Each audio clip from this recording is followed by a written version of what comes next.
मुर्दे भी अब बोल उठेंगे क्योंकि आज शुरू होने जा रहा है एक नया टॉपिक, हिस्ट्री। नमस्कार, स्वागत है आपका बीएचयू वर्ल्ड के ऑनलाइन लर्निंग प्लेटफॉर्म पे। दोस्तों, बीएचयू प्रवेश परीक्षा 2021 के लिए मैं आप लोगों के बीच एक नई विषय वस्तु इतिहास के साथ हूं।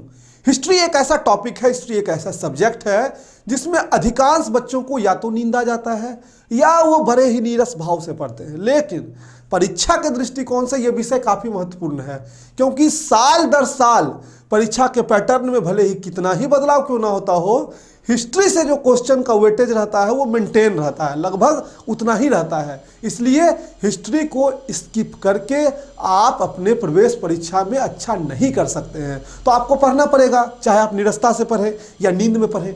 लेकिन एक शिक्षक के तौर पे हमारी जिम्मेदारी ये है कि मैं इतिहास आपको इस तरीके से पढ़ाऊं, इतिहास आपको इस तरीके से समझाऊं कि कोई नींद से भी आपको जगा के पूछ दे कि अकबर का जन्म कब हुआ था, तो आप तुरंत उसको बोल दें। तो इतिहास को कुछ इसी तरीके से पढ़ेंगे। जैसे मान लीजिए हम क्रिकेट खेलने जाते हैं तो उसके बारे में थोड़ा बहुत हमको पता होना चाहिए कि ग्राउंड क्या है, बैटिंग पिच है कि बॉलिंग पिच है, कहाँ विकेट लगाना है, बैट कैसा है, गेंद कैसा है, हल्का गेंद है कि भारी गेंद है, जोर से मारेंगे तो क्या होगा, हल्के से स्निक करेंगे तो क्या होगा, ये सारी बातें आपको पता होनी चाहिए। उसी तरीके से जब हिस्ट्री की बात करते हैं तो हिस्ट्री के बारे में भी हमको सब कुछ पता होना चाहिए, उसके बेसिक्स पता होना चाहिए। अगर उसके बेसिक हमको पता होंगे तो इतिहास पढ़ने में कोई दिक्कत नहीं आने वाली है, ये मैं आपको दावे के साथ कहता हूँ। और इतिहास कोई विषय ही नहीं है, इसमें क्या पढ़ना है। बचपन में आपने पढ़ा होगा आदि मानव के विषय में, वही तो हमको पढ़ना है। मानव का विकास होता गया, मानव अपनी सभ्यता को प्रगतिशील बनाता गया, इसके जीवन में परिवर्तन आता गया, सामाजिक रूप से बदलाव आया, राजनीतिक रूप से बदलाव आया। इन्हीं बदलाव को हमको पढ़ना है। इस बदलाव के दौरान क्या क्या घटनाक्रम हुआ, यही जो बातें अतीत में बीती और अतीत की बातों से हम वर्तमान में क्या सीख लें और भविष्य को कैसे बेहतर बनाएं, इसी को तो इतिहास कहते हैं। तो इतिहास को आप नेगलेक्ट नहीं कर सकते हैं किसी भी परिस्थिति में। हर चीज़ का अपना इतिहास होता है, एक व्यक्ति का अपना इतिहास होता है, एक परिवार का अपना इतिहास होता है, एक राज्य का अपना इतिहास होता है, एक राष्ट्र का अपना इतिहास होता है। तो इतिहास को कभी भी नकारा नहीं जा सकता है, उसको इग्नोर नहीं किया जा सकता है। इसलिए मैं उम्मीद करूंगा कि आज से आप सभी लोग, जो लोग हिस्ट्री को एक नीरस सब्जेक्ट के रूप में लेते हैं, जिनको हिस्ट्री पढ़ने में नींद आ जाती है, वो बस हमारे लेक्चर्स को अगर प्रॉपरली आप देखेंगे तो मैं दावे के साथ कहता हूं आपको हिस्ट्री में कोई दिक्कत नहीं आएगी। एक एक क्वेश्चन बनाएंगे और काफी आसानी से आप प्रवेश परीक्षा में अच्छा प्रदर्शन कर पाएंगे। इससे पहले कि मैं किसी टॉपिक की शुरुआत करूं, आज मैं आपको इसका बिल्कुल फाउंडेशन बताने जा रहा हूं। अगर आप विज्ञान वर्ग के बच्चे हैं, साइंस स्ट्रीम के बच्चे हैं या किसी भी स्ट्रीम से हैं, आप हिस्ट्री नहीं पढ़े हैं, तो भी मैं दावे के साथ कहता हूं आपको हिस्ट्री में कोई दिक्कत नहीं आएगी। इससे पहले कि मैं टॉपिक की शुरुआत करूं, आपको कुछ फोटोज दिखाता हूं और उन फोटोज के माध्यम से जो है हम हिस्ट्री की बात करेंगे। सबसे पहला फोटो हमारे सामने देखिए, ये क्या है? मानव का इतिहास। मानव किस प्रकार से विकासशील हुआ, आपने बचपन में ही कहानियां पढ़ी होंगी आदि मानव के विषय में, कि आदि मानव कैसे जो है पत्थर से जो है आग खोजता है, कैसे पहिया बनाता है, इन सब चीज़ों के बारे में आपने पढ़ा है। ये कहानी आप भूल चुके हैं, इसलिए इतिहास आपको नीरस विषय लगता है। अक्सर क्या होता है कि जो फाउंडेशन होती है ना, वही लोगों की कमज़ोर हो जाती है। अब लोग हिस्ट्री में क्या करेंगे, डायरेक्ट पहुंच जाएंगे बाबर पे, डायरेक्ट पहुंच जाएंगे अकबर पे, डायरेक्ट आ जाएंगे महात्मा गांधी पे। कहाँ से सीख पाएंगे? आपकी फाउंडेशन जो है वो मजबूत होनी चाहिए, और परत दर परत जब निर्माण होगा भवन का, तभी भवन मजबूत होगा। इसलिए जरूरी है कि आप उन पुरानी बातों को आज रिकैप करें हमारे साथ। चलिए क्लास 2 और 3 में देखिए, हम देखते हैं, हमने हालांकि आगे चल के पढ़ा चार्ल्स डार्विन की theory, origin of species. Question पूछा जा सकता है आपसे कि ऑरिजिन ऑफ स्पीसीज जो है किसने दी है, तो origin of species Charles Darwin से संबंधित है। तो देखिए, ऑरिजिन ऑफ स्पीसीज में उसने क्या समझाया डार्विन ने समझाया है कि मानव जो है पहले बंदर के रूप में था, धीरे धीरे एक विकास हुआ, और इस विकास के दौरान देखिए कितने परिवर्तन आपको इस तस्वीर के माध्यम से ही देखने को मिल रहा है।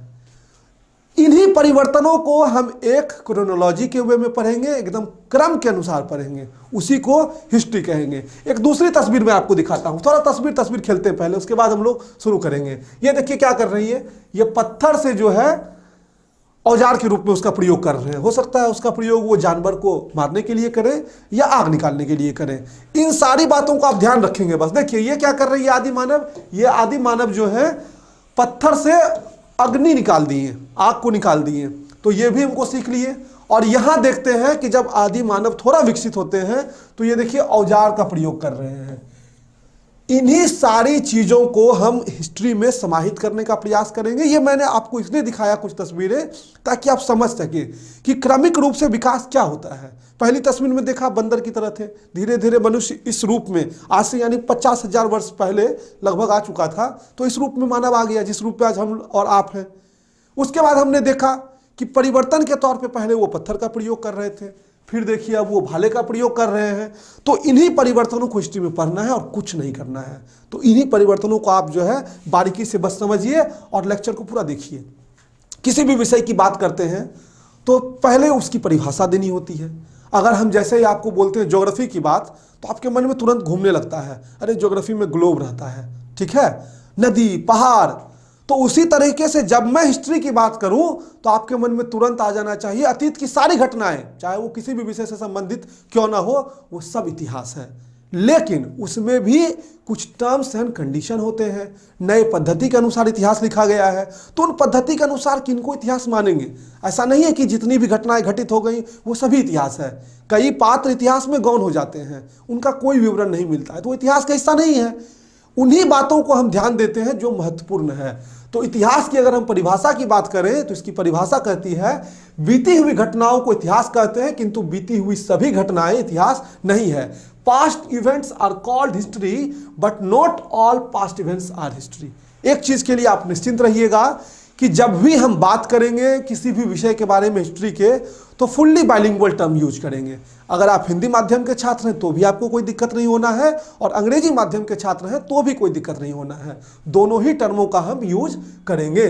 प्रमाणिक सूत्रों पे आधारित अतीत के क्रमबद्ध ज्ञान को इतिहास कहते हैं। पहले हमने क्या कहा, पहले कहा बीते हुए अतीत की घटनाओं को इतिहास कहते हैं, लेकिन उसमें एक टर्म हमने जोड़ दिया, but not all past events are history, यानी कि सभी घटनाएं जो घटित हुई वो इतिहास नहीं है। पहला टर्म तो था कि बीती हुई घटनाएं इतिहास होंगी, लेकिन सभी नहीं होगी। तो कौन घटनाएं होंगी? वैसी बीती हुई घटनाएं जिनमें हमें स्रोत मिलते हैं, सोर्सेस मिलते हैं, और क्रमबद्ध ज्ञान यानी कि क्रोनोलॉजिकल ऑर्डर में हमको जानकारी मिलती है, वो हमारा कहलाएगा हिस्ट्री। ये दो चीज काफी इंपॉर्टेंट है। एक आपका हो गया सोर्स और दूसरा आपका हो गया क्रोनोलॉजी। इन दोनों ही विषयों पे मैं आपको आगे डिटेल में समझाऊंगा। दोनों बातों को आप याद रखिएगा कि सर बताने वाले हैं सोर्स के बारे में और क्रोनोलॉजी के बारे में। लेकिन उसके पहले चलिए अगले स्लाइड की ओर कुछ और बात जाने। इतिहास का भी अपना एक इतिहास है। मैंने आपको क्या बताया कि हर चीज का इतिहास होता है। मनुष्य का इतिहास होता है, राष्ट्र का इतिहास होता है, देश का इतिहास होता है, परिवार का इतिहास होता है। तो इतिहास का भी तो इतिहास होगा। यहां से प्रश्न भी पूछे जाते हैं आपके परीक्षा में। इतिहास के लिए हिस्ट्री वर्ड का प्रयोग जो है सबसे पहले ग्रीक के लोग करते थे, ठीक है। ग्रीक के लोगों ने ही हिस्ट्री वर्ड का प्रयोग किया, और उनके हिसाब से इसका मतलब होता था बुनना या अनुमान लगाना। The people of Greek used the word history for the history. History means to knit or guess. अनुमान जो लगाते हैं वही इतिहास है। लेकिन उस अनुमान में भी कुछ साइंटिफिक बातें होती हैं। ऐसा नहीं कि हम आंख बंद किए और ज्ञान की प्राप्ति हो गई, ऐसा नहीं होता है। हर चीज के पीछे एक तर्क होता है। इसीलिए मैंने अभी बात किया था सोर्सेस की और क्रोनोलॉजी की। आगे जब मैं आपको वो बातें बताऊंगा तब ये आप इसका भी मतलब समझ जाएंगे कि निट और गेस जो है यानी कि बुनना और अनुमान लगाना, ये क्या होता है। वैसे सामान्य भाषा में अगर हम देखें तो क्या होता है, कोई एक घटना घटित हुई, सपोज करिए आपके घर के बाहर एक घटना घटित हुई। एक घटना को अगर 6 लोगों से पूछेंगे तो वो 6 तरीके से बता देंगे। कोई कुछ बोलेगा, कोई कुछ बोलेगा, सब अपनी समझ के हिसाब से बोलेंगे। मान लीजिए कोई धक्का मारा, एक बच्चे को एक गाड़ी ने धक्का मार दिया और पुलिस आई पूछताछ करने के लिए। उनसे पूछा गया, जो लोग थे सड़क पे उनसे पूछा कि बताओ क्या हुआ। तो सबसे पहले वो गए एक ऐसे व्यक्ति के पास जो कम पढ़े लिखे थे। तो क्या बोलेंगे, अरे हम देखे धक्का मार के चला गया, ठीक है। दूसरे व्यक्ति के पास पढ़ेंगे जाएंगे जो उनको थोड़ा सा ज़्यादा ज्ञान है उस विषय पे, तो क्या बोलेंगे, एक कार ने धक्का मार दिया। तीसरे लोगों के पास जाएंगे तो वो क्या बोलेंगे, अच्छा, एम्बुलेंस जैसी दिखती थी वो गाड़ी, उसने धक्का मारा, और जो बहुत ज़्यादा जानकार होगा, जिसकी समझ थोड़ी ज़्यादा विकसित होगी, वो गाड़ी का नंबर ही दे देगा कि इस गाड़ी ने धक्का मारा। तो सबने अपने हिसाब से बातें सही बताई, किसी ने गलत नहीं बताया, लेकिन हम सटीक कब पहुंचे? जब हमारे पास सोर्स मिला। सोर्स क्या था? गाड़ी का नंबर, जिसने भी धक्का मारा हो। तो इसको ही कहते हैं अनुमान। तो लगाएंगे, लेकिन अनुमान में चूंकि घटनाएं बहुत पुरानी हैं, अनुमान गलत भी हो सकता है, तो सोर्स का प्रयोग जो है वो हमारे लिए काफ़ी इंपॉर्टेंट हो जाता है। तो सोर्स और क्रोनोलॉजी पे अभी हम बात करेंगे। और देखिए, हिस्ट्री शब्द का प्रयोग जो है वो हेरोडोटस ने अपनी पहली पुस्तक हिस्टोरिका में किया था, और हेरोडोटस को ही हिस्ट्री का फादर कहा जाता है, यानी इतिहास का पिता कहा जाता है। ठीक है, ये प्रश्न परीक्षा में अक्सर पूछे जाते हैं कि इतिहास का पिता कौन है? तो इतिहास के पिता हेरोडोटस हैं। यह प्रश्न भी पूछा जाता है हिस्टोरिका किसकी रचना है? तो हिस्टोरिका किसने लिखा है? हिस्टोरिका हेरोडोटस ने लिखा है। हिस्ट्री किस जगह के लोग के शब्द प्रयोग करते थे, कहाँ के लोग प्रयोग करते थे? तो वो ग्रीक के लोग प्रयोग करते थे। इतनी बातों को आप ध्यान रखेंगे। चलते हैं नेक्स्ट स्लाइड की ओर। नेक्स्ट स्लाइड में फिर हम इतिहास की बात कर रहे हैं। अब जब हम मान लीजिए क्रिकेट से फिर आपको एग्जांपल देते हैं कि क्रिकेट का जो ग्राउंड होता है कई पार्टों में बटा होता है। किसी को लॉन्ग ऑन कहते हैं, किसी को लॉन्ग ऑफ कहते हैं, किसी को स्ट्रेट कहते हैं। इसी तरीके से हिस्ट्री भी कई पार्टों में बटा हुआ है। तो हिस्ट्री का विभाजन जो हुआ है एक लिपि के आधार पर हुआ है। लिपि क्या है? अभी हम आपसे बात कर रहे हैं, अभी हम कुछ लिख रहे हैं। तो जो चीज़ का प्रयोग इंसान एक दूसरे को समझाने के लिए करता है उसको लिपि कहते हैं। हो सकता है वो लिपि मौखिक हो सकता है वो लिपि लिखित हो। दोनों ही प्रकार के जो लिपि होते हैं जिससे मनुष्य का संवाद हो सके, इंसान एक दूसरे से इंटरेक्ट कर सके, उसको लिपि कहते हैं। ठीक है, और उसी के आधार पर इतिहास को 3 भागों में बांटते हैं। पहला जो है उसको कहते हैं प्राग ऐतिहासिक इतिहास, और इसको इंग्लिश में कहते हैं प्री हिस्टोरिक हिस्ट्री, यानी कि वैसा इतिहास जिस काल में मनुष्य के विषय में हमें कोई लिखित साक्ष्य उपलब्ध नहीं है। उस तरीके का हिस्ट्री जब कोई भी लिखित साक्ष्य हमको नहीं मिल पा रहा है। साक्ष्य तो मिल रहे हैं, कुछ भी साक्ष्य मिल सकता है, पत्थर मिल सकता है, उनके खाने का सामान मिल सकता है, या उनको दफनाया गया था वो मिल सकता है, लेकिन वो लिखित रूप में नहीं है, किसी अन्य फेज में है, मूर्ति के रूप में है या किसी और चीज के रूप में है। ठीक है, तो उन सारे घटनाओं को हम कहते हैं प्रागैतिहासिक। और इस पीरियड में वही जो पाषाण युग के मनुष्य थे, आदि मानव थे, वो लोग आते हैं। लगभग 4.4 मिलियन, हालांकि इस पर बहुत डिबेट है कि कब जो है मानव अस्तित्व में आया। तो 4.4 मिलियन एगो ऐसा माना जाता है कि पहले मनुष्य अस्तित्व में आ चुका था, और आज से 50,000 साल पहले ही जो है इस रूप में, जिस रूप में हम और आप हैं, मनुष्य आ चुके थे। तो इतना इतिहास पुराना है। लेकिन आपके एग्जाम की दृष्टि से ये सारी चीज़ें इंपॉर्टेंट नहीं है, इसलिए मैंने उसको स्किप कर दिया है। तो जिस काल में मनुष्य के घटनाओं का कोई लिखित विवरण नहीं होता था उसको कहते थे प्राग ऐतिहासिक काल, यानी प्री हिस्टोरिक पीरियड। उसके बाद दूसरा जो हमारा इसका वर्गीकरण है वो है प्रोटो हिस्टोरिक, यानी कि आद्य ऐतिहासिक काल हिंदी में कहते हैं। जिस काल में लेखन हुआ किंतु अभी तक पढ़ा नहीं जा सका, जैसे Indus valley civilisation. Indus valley civilisation के लेख को हम लोग अभी तक पढ़ नहीं पाए हैं।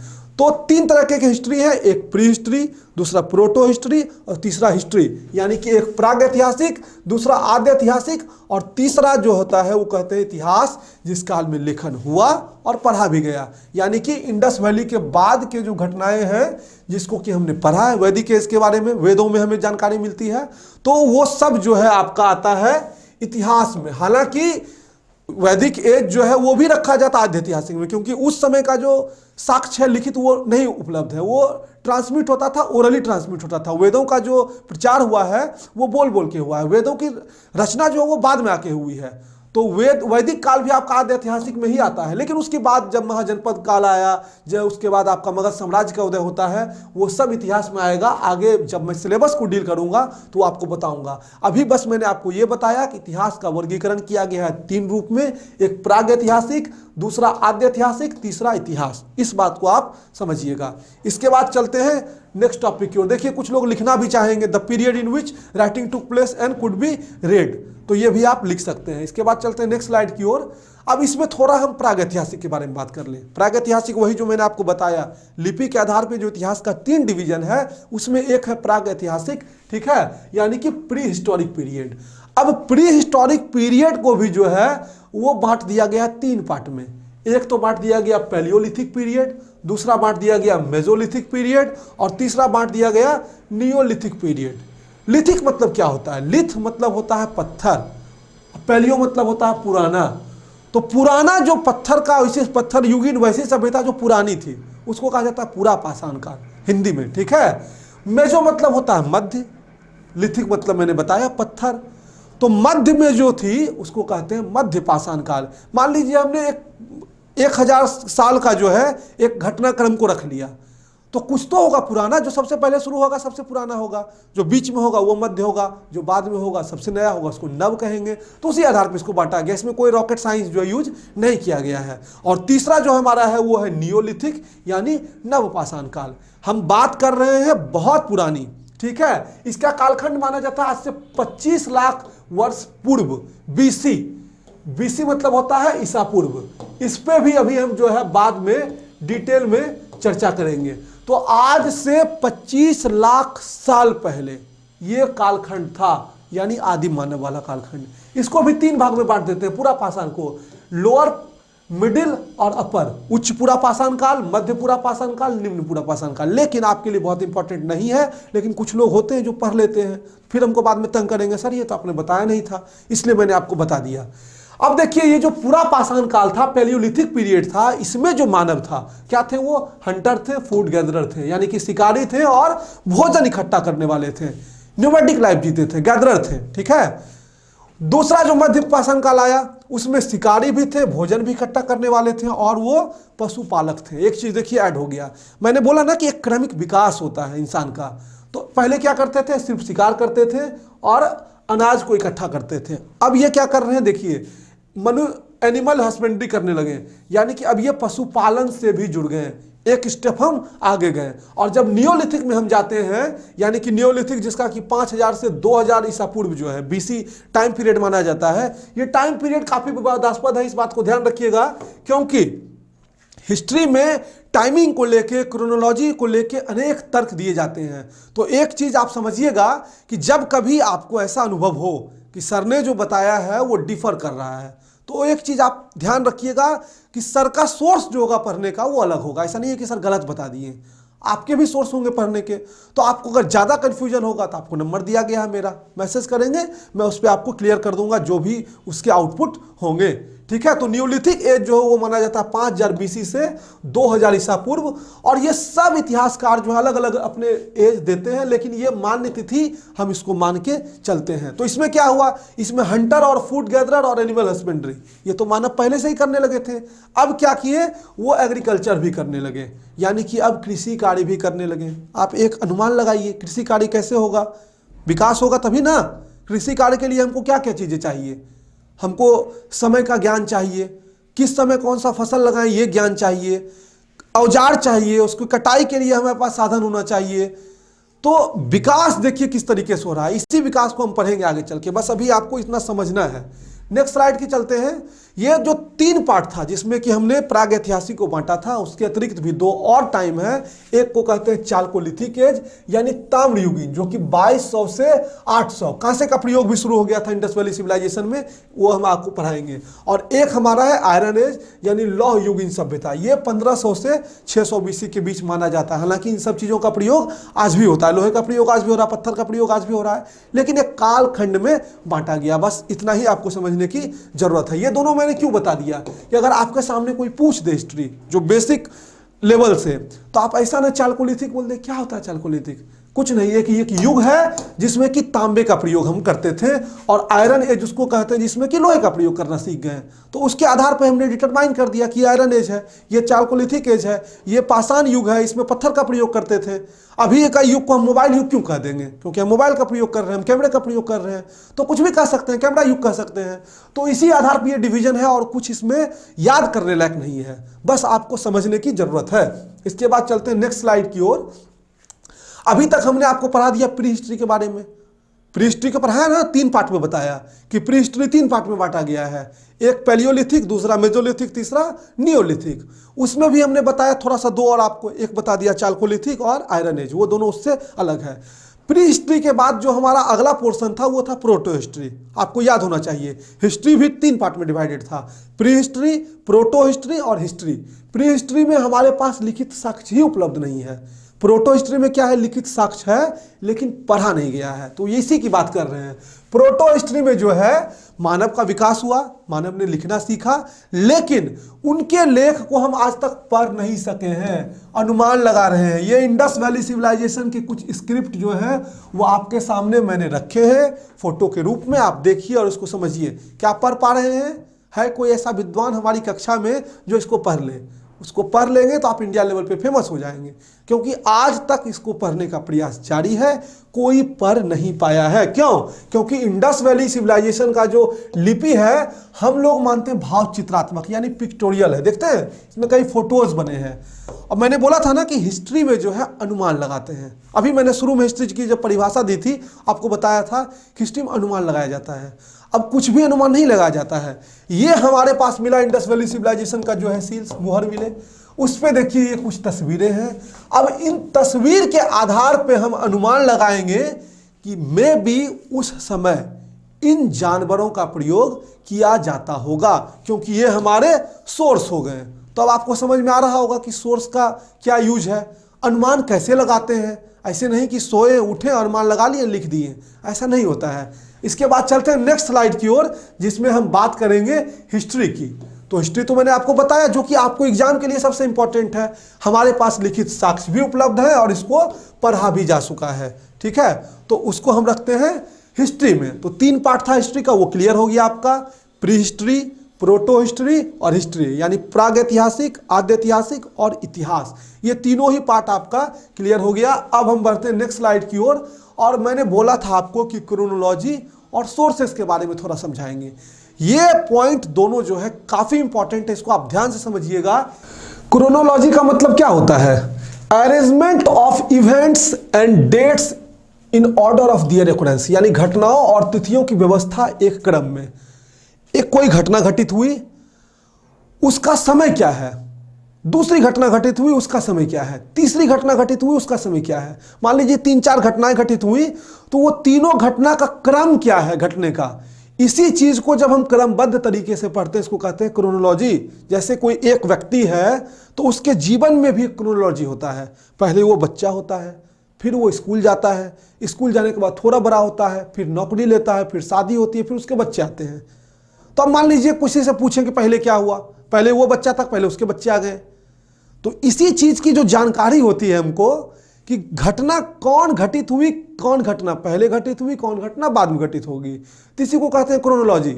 चूंकि हम और आप जो है एक आसान एग्जाम्पल आपको मैंने देख के समझाया था, आपको लगेगा इसकी क्या जरूरत है, लेकिन चूंकि हम 25 लाख साल पहले, 5000 साल पहले, 2000 साल पहले की बात कर रहे हैं, तो हमको इस क्रोनोलॉजी की जरूरत होगी।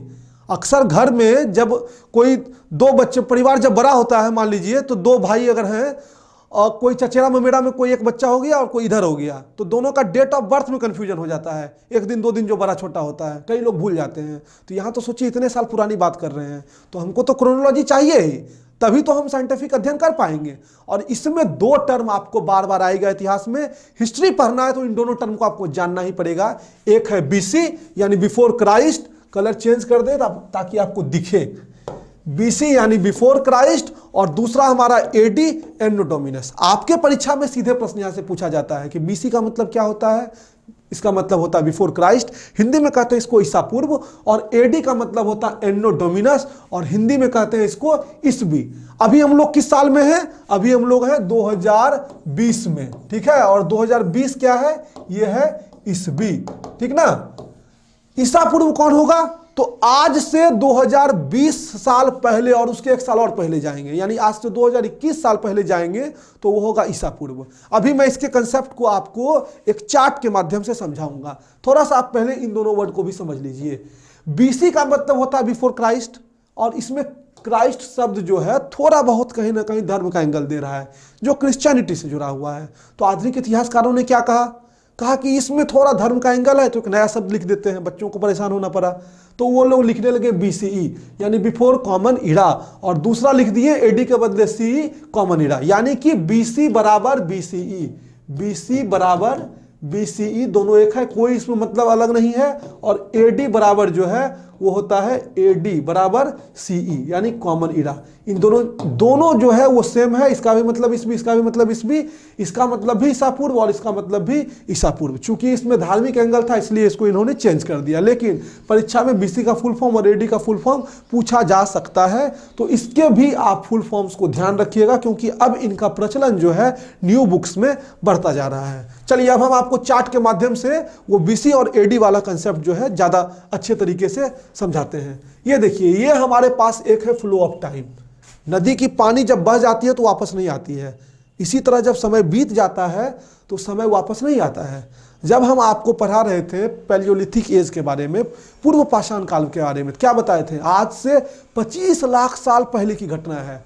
आज से 25 लाख साल पहले नहीं, 25 लाख साल पहले, 25 लाख बीसा पूर्व कहा था, 25 लाख BC कहा था, यानी कि 25 लाख वर्ष ईसा पूर्व से 25 लाख वर्ष पूर्व।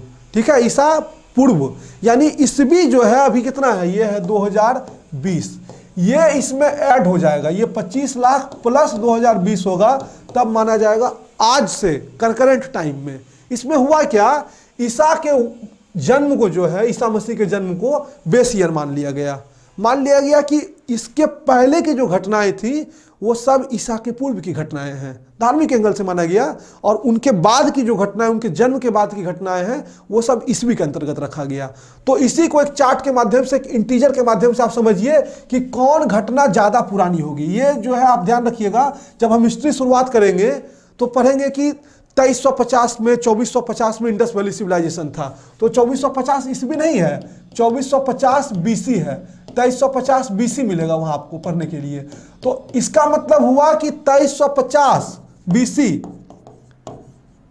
प्लस 2020, यानी कि अगर इंडस वैली की हम बात करेंगे, इसको 2350 मान लीजिए, ठीक है, तो 0734 इंडस वैली सिविलाइजेशन आज से 4370 वर्ष पहले की है। इसको आप एग्जैक्ट मत मान लीजिएगा। इंडस वैली सिविलाइजेशन जब मैं बताऊंगा तो आपको अलग अलग उसमें हिस्टोरियन ने जो डेट दिया है, कार्बन डेटिंग के माध्यम से जो डेट आई है वो बताऊंगा। तो इंडस वैली सिविलाइजेशन कितने दिन पहले की घटना है, वो जो है 4370 वर्ष पूर्व की घटना है। आपकी उम्र पूछेंगे तो क्या करेंगे, आज के डेट से जो आपका ईस्वी उसको घटा देंगे, आपका उम्र आ जाएगा। तो इसी तरीके से ये हमने किया, और इसमें इंटीजर के माध्यम से समझिए कि बेस ईयर मान लिया गया ईसा के जन्म को, उसके बाद की जो घटनाएं थी उसको माना गया ईस्वी, और उसके पहले की जो घटना है वो मानी गई ईसा पूर्व। ठीक है, ये कंसेप्ट आप समझ गए होंगे कि कैसे ईस्वी का निर्धारण हुआ और कैसे ईसा पूर्व का निर्धारण हुआ। कौन सी घटना ईसा पूर्व में आएगी, कौन सी घटना ईस्वी में आएगी। तो मुख्य रूप से जो एंशिएंट हिस्ट्री है हमारा, उसका कुछ पार्ट जो है ईसा पूर्व में आता है, और एंशिएंट हिस्ट्री से ही हम ईस्वी में प्रवेश कर जाते हैं, और फिर हिस्ट्री के कंसेप्ट को आगे हम देखेंगे, ईसा पूर्व और BC वाले कंसेप्ट को। एक कंसेप्ट और समझिए, ये सेंचुरी वाला कंसेप्ट है, शताब्दी वाला। कहीं कहीं किताब में आपको लिखा मिलेगा कि प्रथम शताब्दी ईसा पूर्व, द्वितीय शताब्दी ईसा पूर्व। ईसा पूर्व तो समझ गए कि आज से 2020 साल पहले, 2021 साल पहले जब हम जाएंगे, चूंकि 2020 है ये, तो 2020 से एक माइनस जैसे ही जाएंगे वो पहुंच जाएगा निगेटिव में, यानी ईसा पूर्व की घटना है। ठीक है, तो ये जो BC शताब्दी वाला होता है वो कैसे करेंगे, तो आपने पढ़ा होगा, जैसे भी सेंचुरी होता है, 1 से जो होता है 100 तक, उसको क्या मानते हैं फर्स्ट सेंचुरी। फिर मान लीजिए 101 से जो 200 तक होता है, क्या मानते हैं, सेकेंड सेंचुरी। तो इसी में BC और AD लगा देते हैं, BC या AD लगा दिए तो वो हो गया, यानी 100 साल, ईसा से भी 100 साल पहले, ईसा से भी 1000 साल पहले। तो ईसा से 1000 साल पहले का मतलब हुआ आज से कितना साल पहले, 2020 प्लस 1000। ठीक है, ईसा से 1000 साल पहले हम कहेंगे कि आज से कितना पुराना घटना है, तो 2020 तो ये ऐड होगा क्योंकि ये ईसा की बाद की घटना है, प्लस वो भी 1000 साल पुराना होगा। एक क्वेश्चन मैं देता हूं, इसको आप सॉल्व करिए, तब आपका ज्यादा क्लियर होगा।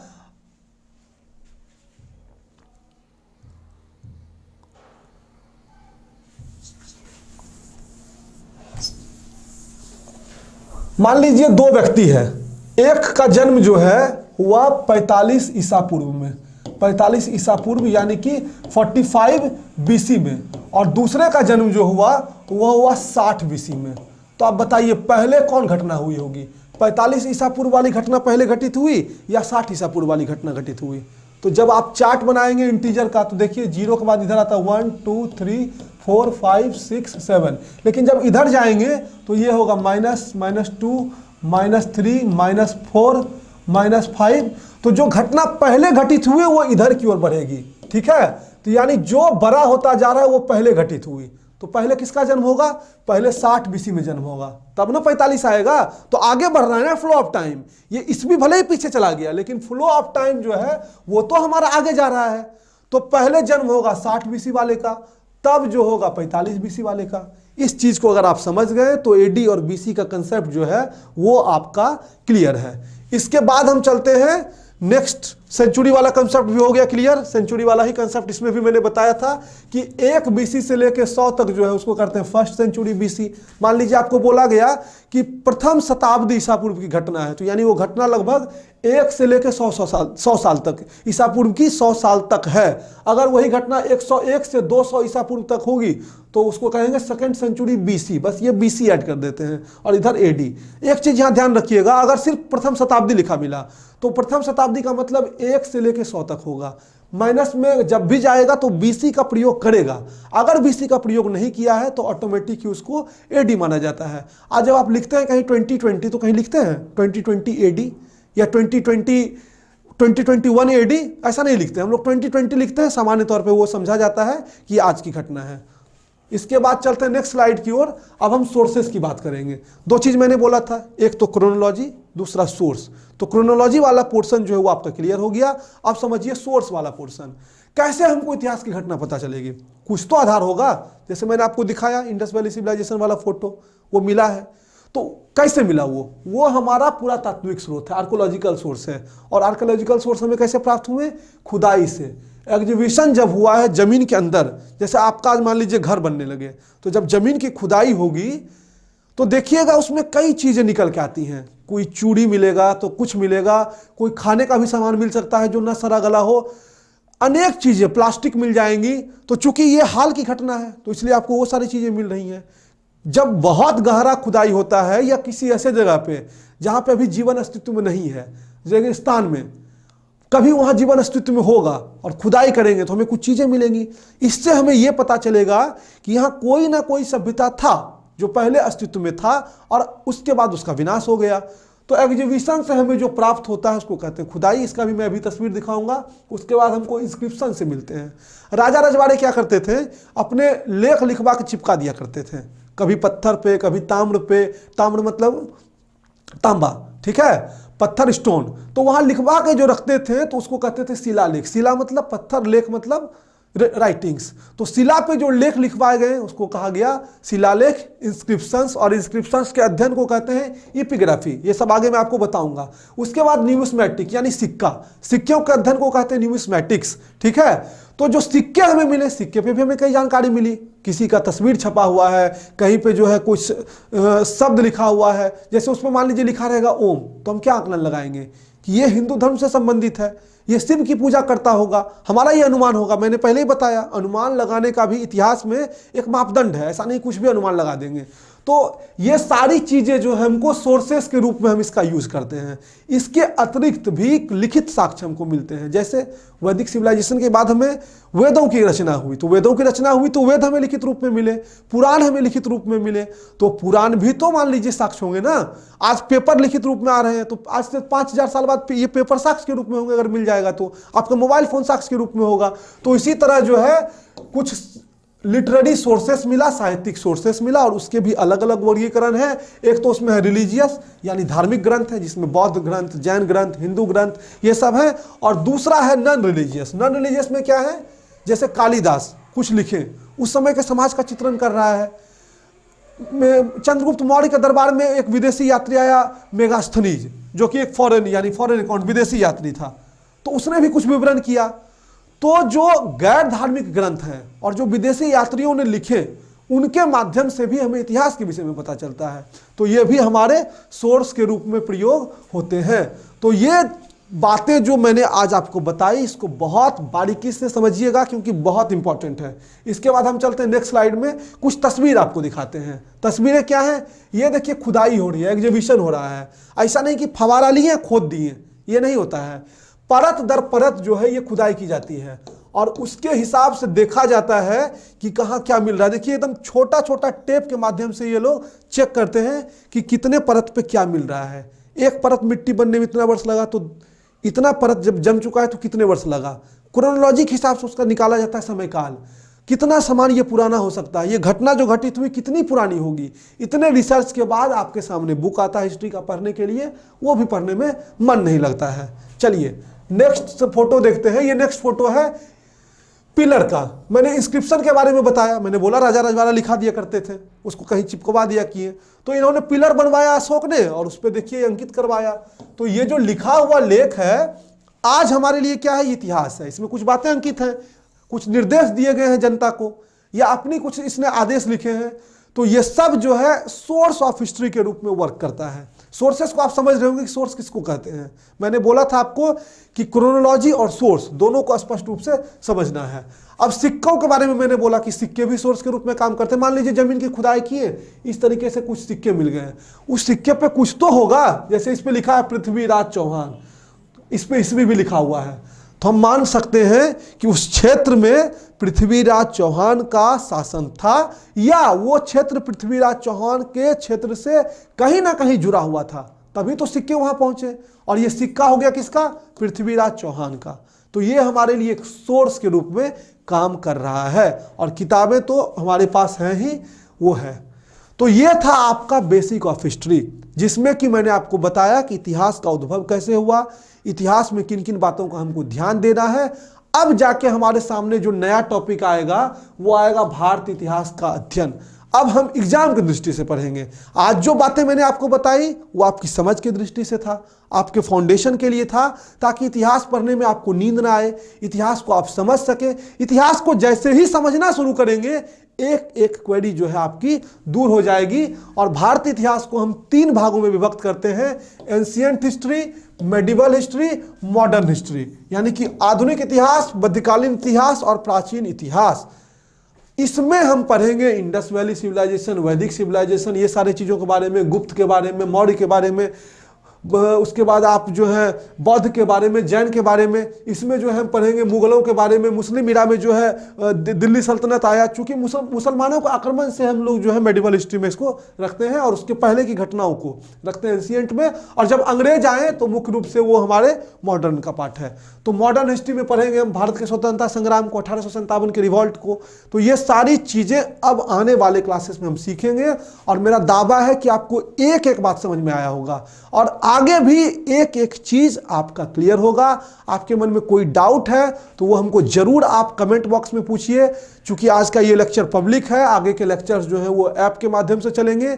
तो जो बच्चे हमारे कोर्स में एनरोल होना चाहते हैं, आप हमारे कोर्स में एनरोल हो जाइए, ताकि आप बेहतर तैयारी कर सकें बीएचयू प्रवेश परीक्षा 2021 के लिए। अभी भी हमारे कोर्सेज में एडमिशन ओपन है, बोर्ड लाइन नंबर दिख रहे हैं उस पर, आप उस पर भी जानकारी ले सकते हैं। हमारी ऐप शिक्षा वर्ल्ड को जरूर इंस्टॉल करें। और आज का लेक्चर आपको कैसा लगा कमेंट बॉक्स में बताइए। मिलेंगे नए वीडियो में नई जानकारी के साथ, नए लेक्चर के साथ। तब तक के लिए धन्यवाद। स्वस्थ रहिए, मस्त रहिए।